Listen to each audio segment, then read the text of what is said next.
Avis vascular centre మన దేశంలోనే the best varicose veins hospitals.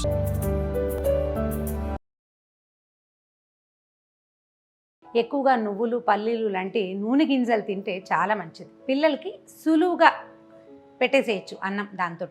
ఇప్పుడు నువ్వుల పొడి అలాంటివి చేసుకుంటే ఏంటంటే ట్రెడిషనల్ పాతకాలపు వంటే కానీ ఈ రోజులకి సరిపడా కూడా మనం ఆ నువ్వుల్ని రకరకాల పదార్థాల్లో వాడుకుంటూ ఉంటాం. అయితే నువ్వుల పొడి ఎలా చేయాలి ఈజీగా అండ్ పిల్లలకి దాన్ని ఎట్లా అలవాటు చేయాలి, కొద్దిగా అన్నంలో ఒక హాఫ్ స్పూన్ వేసి కొంచెం నెయ్యి వేసి మెల్లిగా పెడుతుంటే పిల్లలకి ఏంటంటే కొంచెం డ్రైగా ఉంటుంది, చేతికి అంటుకోదు, సులువుగా తినేస్తారు. మెల్లిగా కనుక అది అలవాటైతే ప్రతి వర్షాకాలము మరియు శీతాకాలంలో పిల్లలకి ఒంటికి వేడి చేయడానికి, ఈవెన్ మనకు కూడా నేను పిల్లలని చెప్తున్నాను అలవాటు ప్రకారం, కానీ పెద్దవాళ్ళకి కూడా నువ్వుల పొడి రోజు ఆహారంలో భాగంగా చేసుకుంటే శరీరానికి కావాల్సిన ఆయిల్ కొంత అందుతుంది, దాంతోపాటుగా ఒంటికి కావాల్సిన వేడి కూడా లభిస్తుంది. చూద్దాం నువ్వుల పొడి ఎలా చేసుకోవాలో.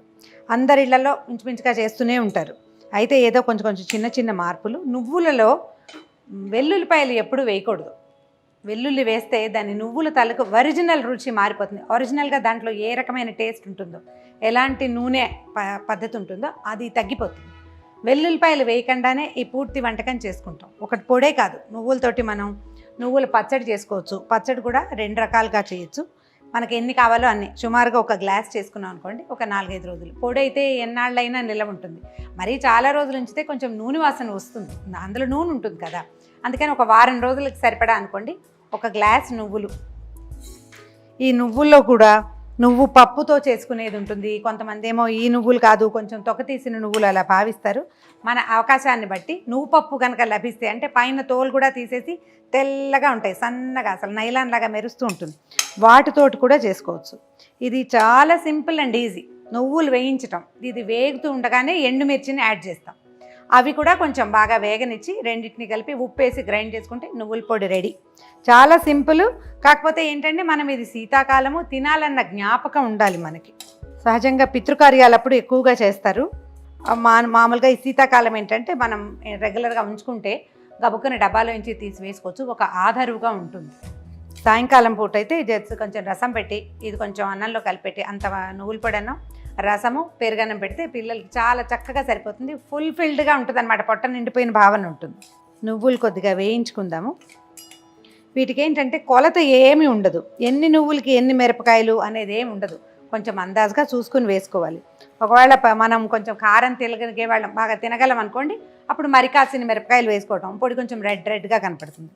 ఒకవేళ మనకి చిన్నపిల్లలు ఎక్కువగా ఉండి మనం కూడా కారం తినలేని వాళ్ళమైతే కొద్దిగా తగ్గించుకోవచ్చు అనమాట.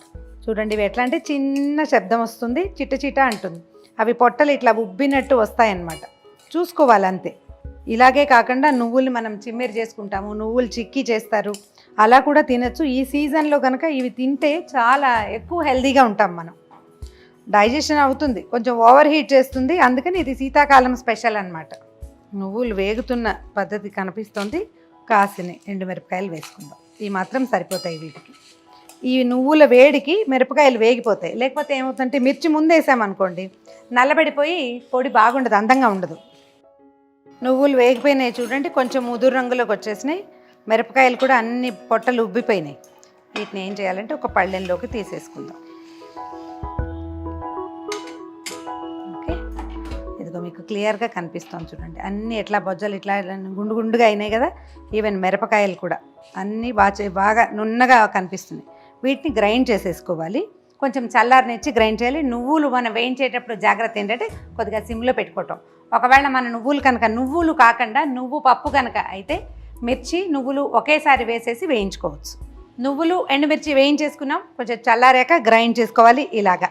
దీనికి సరిపడా ఉప్పు వేసేసుకుంటే ఇది మనం కంచంలో అన్నంలో వడ్డించుకోవడానికి రెడీగా ఉన్నట్టే. అయితే దీన్ని ఇలా తయారు చేసి పెట్టుకుంటే సొరకాయ కూరలో వేసుకోవచ్చు, బీరకాయ కూరలో వేసుకోవచ్చు, తర్వాత నువ్వు వంకాయ కూర అని ఒక వెరైటీ, బాగా లేతకాయలు చిట్టిగా ఉంటాయి చూడండి, ముదరదు, గింజ కూడా పట్టదు, అంత చిన్న వంకాయల్లో ఈ పొడి వేసుకుని చేసుకుంటే కూర ఎక్సలెంట్గా ఉంటుంది, ఎంత బాగుంటుందో. మన చెట్టు నుంచే కోసుకొని వేసుకుంటే మరీ బ్రహ్మాండంగా ఉంటుంది. అయితే ఈ నువ్వుల పొడిని ఇలా పొడిగా కాకుండా, పొడి నిలవ ఉంటుంది కదా, పచ్చడిగా అప్పటికప్పుడు గారెల్లోకి వాటిలోకి నలుచుకుని తినడానికి వీలుగా చేసుకోవచ్చు, అన్నంలో కూడా వేసుకోవచ్చు, బాగుంటుంది. దీంతో 2 రకాలుగా చేసుకోవచ్చు, ఒకటి చింతపండు పులుసు బెల్లము కలిపి, నిమ్మరసం కలిపి ఇంకో రకం. అయితే నిమ్మరసం జనరల్గా అందరూ చేయరు, చాలా తక్కువ మంది తింటారు. కొద్దిగా బెల్లం కలిపి చింతపండు రసం కలిపి పచ్చడి చేసుకుంటే గారెల్లోకి, తర్వాత దిబ్బరొట్టెలోకి, కమ్మటి దిబ్బరొట్టె చేసుకుంటాం, ఆ రెండిట్లోకి నలుచుకుని తినడానికంటే సైడ్ డిష్ పచ్చడిగా చాలా బాగుంటుంది. కాకపోతే నిలవ ఉండదు. ఒకరోజే ఇవాళ చేసుకుంటే రేపు మార్నింగ్ తినచ్చు అంతే. ఎందుకంటే పచ్చి చింతపండు వాడతాం కాబట్టి బాగా నిలవ ఉండదు. ట్రై చేసి చూద్దాం, చూడండి, అది కూడా ట్రై చేద్దరు. కానీ ఇప్పుడు నువ్వుల పొడి చేసేసుకున్నాం కదా, ఇది కొంచెం ప్రాసెస్ ఈజీ పచ్చడికి. ఎలా చూద్దాం చూడండి. నువ్వుల పొడి ఇందులో నుంచి సగం పొడి తీసి పక్కన పెట్టుకుందాం పచ్చడి కోసం. ఓ 2 స్పూన్లు పచ్చడి ట్రై చేద్దాం. దీనికి ఏం చేయాలి, 1 స్పూను అటు ఇటుగా కొంచెం బెల్లం వేసేయాలి. ఉప్పు సరిపడా వేసేసుకున్నాం కాబట్టి ఇప్పుడు ఇంకా ఉప్పు అవసరం లేదు.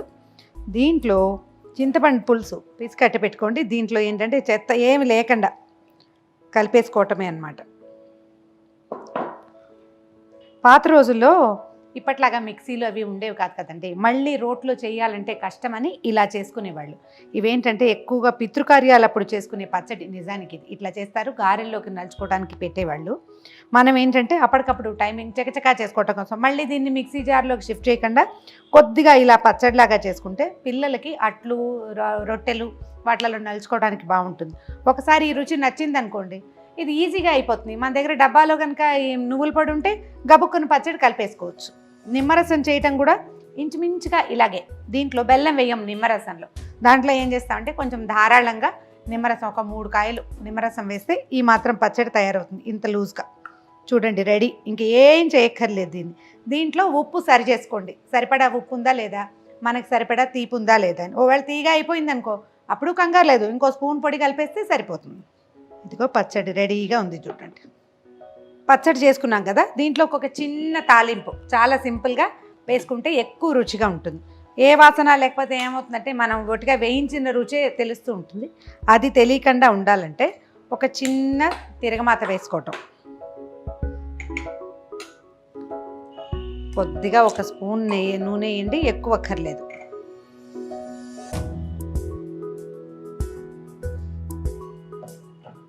నూనె కాగిపోయింది.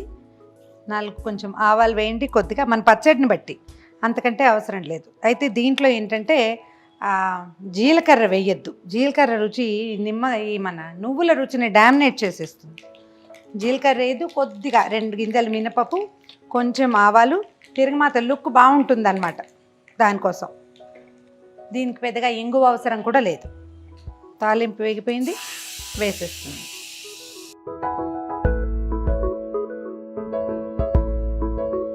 ఇదిగో ఫటాఫట్ కేవలం 10 నిమిషాల్లోనే కమ్మని నువ్వుల పొడి, పుల్లగా, కమ్మగా, తీగా, కారంగా ఉండేటువంటి నువ్వుల పచ్చడి. ఈ రెండింటిని ఒకసారి ట్రై చేసి చూడండి. ఒకవేళ పిల్లలు కానీ పెద్దవాళ్ళకి కానీ ఇంతకుముందు అలవాటు లేని వాళ్ళకి ఈ రుచి నచ్చితే కనుక శీతాకాలం రెగ్యులర్గా తినవలసిన పదార్థాల్లో నువ్వులు చాలా ప్రధానమైనవి కాబట్టి ఇది నేర్చుకుంటే కనుక ప్రతి శీతాకాలము వీటిని మనం వాడుకోవచ్చు.